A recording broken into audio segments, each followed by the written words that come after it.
السلام علیکم ورحمۃ اللہ وبرکاتہ بسم اللہ الرحمن الرحیم وَإِذْ قُلْنَا لِلْمَلَائِكَةِ اسْجُدُوا لِآدَمَ فَسَجَدُوا إِلَّا إِبْلِيسَ أَبَى وَاسْتَكْبَرَ وَكَانَ مِنَ الْكَافِرِينَ۔ تو ناظرین آج ہم جس حوالے سے گفتگو کرنے جا رہے ہیں ناظرین یہ ہے کوئی اینکر ہے مبشر لقمان اس کی زبان سے لوگ کہہ رہے ہیں جی یہ کوئی کرکٹر ہے بابر اعظم جی اس کے اوپر اس نے الزام لگایا ہے میچ فکسنگ کا۔ تو خیر ناظرین میں یہ بات بتاتا چلوں یہ تو ایک دنیا دار بندہ ہے کرکٹر یعنی دنیا دار کرکٹر ہے تو جس کے اوپر انہوں نے الزام لگایا اس بندے نے جو اینکر ہے مبشر لقمان اس نے تو حضرت آدم علیہ السلام کو اللہ کے نبی حضرت آدم علیہ السلام کو بھی معافی نہیں دی۔ تو ناظرین چلے میں وہ آپ کو وہ جملے بھی سناتا ہوں اور یہ بحث ہو رہی ہے مباحثہ ہو رہا ہے ڈاکٹر اسرار حافظہ اللہ تعالیٰ کے ساتھ اور مبشر لقمان نے حضرت آدم کے بارے میں کیا جملے بولے ہیں ناظرین وہ ہم سنتے ہیں تو پھر انشاءاللہ اسی حوالے سے ناظرین ہم بھی گفتگو کریں گے۔ تو آئیے ناظرین مل کے ویڈیو دیکھتے ہیں۔ اما حوا یا بی بی حوا ان کا ذکر قرآن مجید میں کس جگہ آیا؟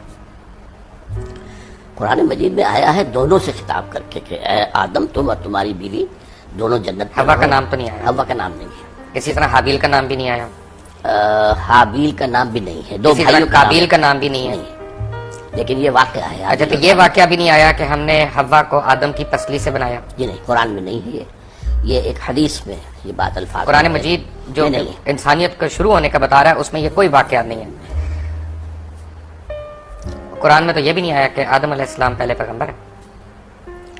نہیں، قرآن مجید میں آیا نا کہ جب ان سے کہا ان کہ کا پیغمبری کا نہیں آیا؟ نہیں، اتر جاؤ نہیں، اما یاتینکم منی ہدن، جب میری طرف سے ہدایت تمہیں آئے گی، گویا کہ اس کے پہلے سے اعلان تھا کہ ہدایت آتی رہے گی، اب وہی ہدایت وہی کی ہدایت ہے جس کو وہ ہدایت آتی تھی وہ نبی ہوتا تھا۔ اصل میں قرآن مجید جہاں تک ہماری اور ویسے بھی قرآن مجید میں ایک مقام پر ان اللہ اصطفیٰ آدم و نوحا وآل ابراہیم وآل عمران علی العالمین، تو جہاں انبیاء کا ذکر ہے سب سے پہلے حضرت آدم کا ذکر ہے سورہ آل عمران میں۔ بڑی اچھی بات ہے ڈاکٹر صاحب۔ یہ دیکھیں نا اصل میں جو میں نے جو آج تھوڑا سا پڑھ رہا تھا کچھ پہلے بھی ہم نے پڑھا تو آدم جو مجھے نظر آیا اس میں قرآن مجید میں، کیونکہ میں نے آپ کو عرض کیا تھا پہلے تھوڑی سی میں نے بھی صرف پڑھی ہے تھوڑی سی نحو پڑھی ہے کوشش کی ہے، میں طالب علم ہوں، میں اگر میں سے گستاخی ہو جائے تو پلیز مائنڈ نہ کریے گا۔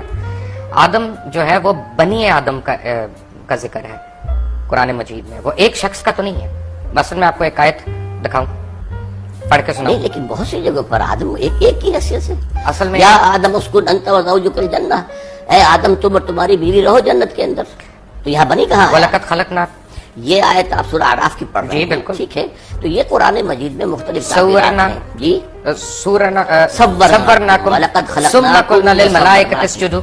اب اس سے اندازہ جو ہے یہ لگایا جا سکتا ہے کہ شاید پہلے ایک نوع جو ہے نوع آدم وہ پیدا ہوئی ہے، یعنی پوری ایک خلقت، ایک خلقت، ایک نوع، ایک آدمی نہیں، ایک سپیشیز، ایک آدمی نہیں، ان میں سے ایک آدمی چنا گیا ہے۔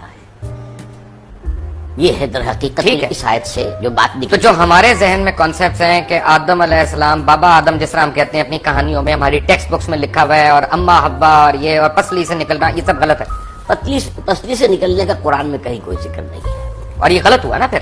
اب میں نہیں کہہ سکتا تو لیکن اور یہ کیا قرآن میں ذکر نہیں ہے اس کا یہ اگر مطلب ڈاکٹر نہیں ہے صاحب کہ کوئی چیز قرآن میں نہیں ہے تو غلط ہے۔ قرآن مجید میں اگر ذکر ہی نہیں ہے تو غلط ہوا نا۔ نہیں، ضروری نہیں ہے، قرآن میں ہر شے تو نہیں ہے، قرآن مجید میں ایٹم بم کا ذکر تو نہیں ہے، تو یہ تو نہیں کوئی بات ہوئی، وہ تو ایک بات ہے جس کا ذکر کیا، جس کا ایٹم بم نہیں سے کیا۔ ہمارے دین کا تو تعلق نہیں ہے نا۔ نہیں، لیکن یہ کہ آدم حوا سے بھی بڑا کیا تعلق ہے؟ آدم حوا سے تو کیا آدم سے ہے، آدم نبی تھے۔ کون سی حدیث میں ذکر ہے حوا کا، کس کا؟ بی بی حوا کا؟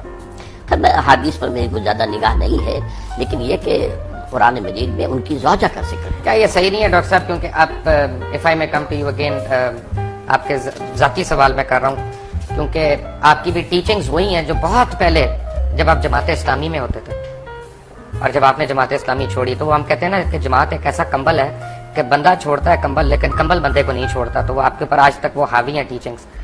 اس سے بہتر تعبیر یہ ہے جس نے کہا تھا کہ جو لوگ جماعت سے نکل جاتے ہیں ان میں سے جماعت نہیں نکلتی، یہ ایک بہتر تعبیر ہے کہ جماعت کا ایک بنیادی سردیاں آ رہی ہیں تو کمبل کا ذکر بہتر ہے، جس نے بھی کہا، لیکن اصل میں بات یہ ہے کہ بائبل تو ہے نا لائبریری آف بکس، جی ٹھیک ہے نا، جیسے جوش بائبل جو ہے 39 بکس ہیں، اسی طرح پروٹسٹنٹ بائبل بھی 39 اور 27 ہے، کیتھولک جو ہے وہ 46 بکس ہیں، لیکن ایک بک ہے بائبل کی اس کا نام ہے بارنباس، جس کے اوپر جتنے جوش فرقے ہیں، کیونکہ ان میں بھی بہت فرقے ہیں، اور جتنے عیسائی، یا عیسائی نہیں کہنا چاہیے، مجھے ایک میرے ویور نے کہا تھا جی مسیح کہا کریں آپ ہمیں، مسیح برادران کے فرقے ہیں وہ ساروں کو اس سے اختلاف ہے کہ یہ ہمارا بائبل ہے، کیونکہ اس بائبل کا مقدمہ جو ہے مولانا سید ابو الاعلیٰ مودودی نے لکھا اور انہوں نے اس کو پاکستان میں بھی انٹروڈیوس کیا، اور اس بائبل میں اس طرح کی بڑی کہانیاں اور یہ جو ببلیکل سٹوریز ہیں ان کو آپ جب لوگوں نے اور خاص طور پہ جماعت کے اولین لیڈرز نے ہمارے مذہب جی ناظرین آپ نے یہ ویڈیو ملاحظہ فرمائی،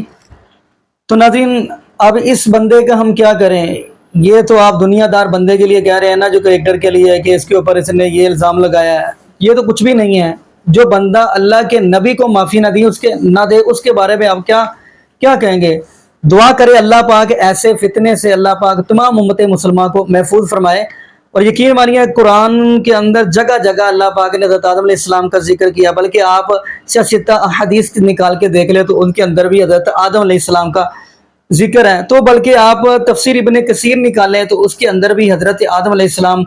خیر میں زیادہ لمبی بات نہیں کرنا چاہتا، جب حضرت آدم علیہ السلام کو اللہ پاک نے بنایا تو پھر تمام فرشتوں سے کہا کہ سجدہ کرو، تو تمام فرشتوں نے سجدہ کیا، لیکن ابلیس ابا واستکبر، اس نے تکبر کیا، انکار کیا۔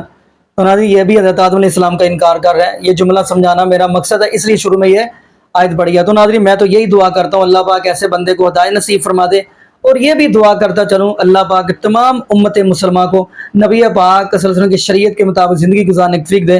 اور ناظرین یہ بھی دعا کرتے چلیں اللہ پاک ہمیں 5 وقت کا پکا اور سچا نمازی بنا دے، اور اللہ پاک کثرت کے ساتھ قرآن پاک کی تلاوت کرنے کی توفیق دے، اور جتنے بھی دنیا کے اندر بے اولاد جوڑے ہیں اللہ پاک سب کو نیک نرینہ صحت تندرستی والی ایمان والی لمبی زندگی والی اولاد عطا فرما دے۔ جزاکم اللہ خیرہ، احسن جزا۔ السلام علیکم ورحمۃ اللہ وبرکاتہ۔